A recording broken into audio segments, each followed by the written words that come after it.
On this episode of China Uncensored, Hong Kong gets ready for rule of law. Nathan Law.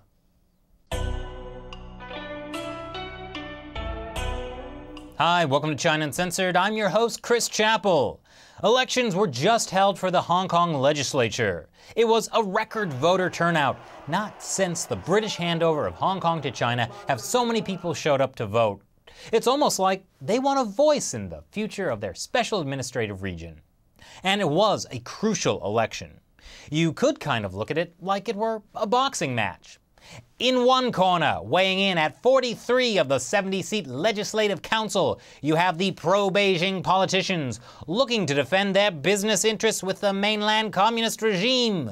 In the other corner, weighing in at just 27 seats, the scrappy pan-democrats who favor self-determination and autonomy for Hong Kong. The pan-democrats needed to keep a minimum of 24 seats in the legislature, or they would lose their veto power. If that happened, Beijing could do whatever it wanted with Hong Kong. And we know from watching history how bad that could be. I have just received word that the Emperor has dissolved the council permanently. The last remnants of the old republic have been swept away. And Vegas odds would back the pro-Beijingers, because this isn't exactly a fair match. The pro-Beijing side are coming in with boxing gloves filled with rocks, wrapped in barbed wire, and set on fire. Because this election is to democracy what spam is to meat. It kind of looks like the same thing. They try to sell it as the same thing, but when you open it up and take a whiff, you know there's something deeply wrong. When the British gave Hong Kong back to China in 1997, the Chinese regime agreed that Hong Kong would get to keep the freedoms everyone else in China was denied. Which is why in 2014, Hong Kong's massive student-led pro-democracy protests called the Umbrella Movement didn't end up like this. But over the years, the Chinese regime has been gradually eroding Hong Kong's freedoms in much the same way Chinese leader Xi Jinping has eroded the Zhongnanhai Pantry. I've never seen Xi Jinping so happy.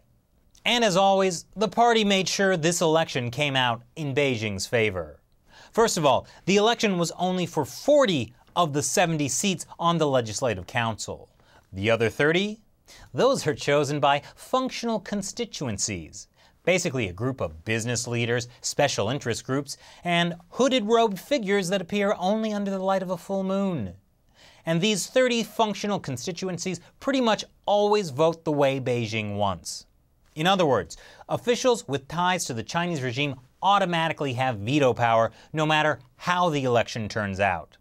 Then, the Hong Kong Electoral Commission forced candidates to sign pledges of loyalty.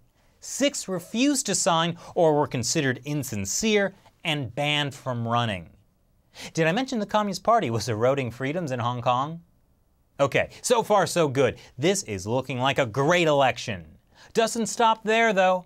During the campaign, Nathan Law, one of the pro-democracy candidates, was convicted of unlawful assembly for his role as one of the key figures in the 2014 Umbrella Movement.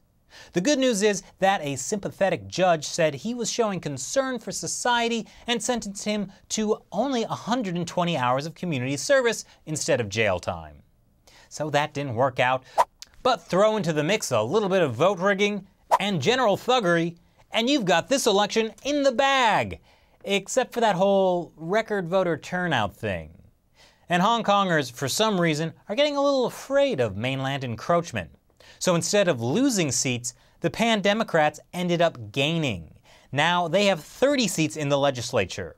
30 out of 70 seats doesn't sound like much, but remember, only 40 seats were up for grabs, so they've done pretty well. And guess what? 6 of those are young protest leaders, including Nathan Law. And Beijing would have gotten away with it too if it weren't for you meddling kids. Chinese media, of course, responded with their usual gloom and doom. State-run Xinhua, citing the Chinese government organ that oversees Hong Kong and Macau, talked about resolute opposition to any form of Hong Kong independence. But here's the problem. As Time magazine put it, after the Umbrella Movement didn't result in any meaningful reform, the protest leaders were dismissed by critics as hapless, unschooled fringe ideologues who ultimately lacked real political power. Well, Now they have real political power, and it's going to be a lot harder to dismiss them. So what do you think of the recent election, and what do you think is in store for the future of Hong Kong? Leave your comments below, and remember, since YouTube is being all weird about ad revenue, consider supporting China Uncensored on Patreon. The link is below. And while you're at it, check out our Instagram, Facebook, and Twitter account. Once again, I'm Chris Chappell. See you next time. On this episode of China Uncensored, a very controversial and sensitive topic. Good thing I can say whatever No! On this episode of China Uncensored, China takes aim at guns.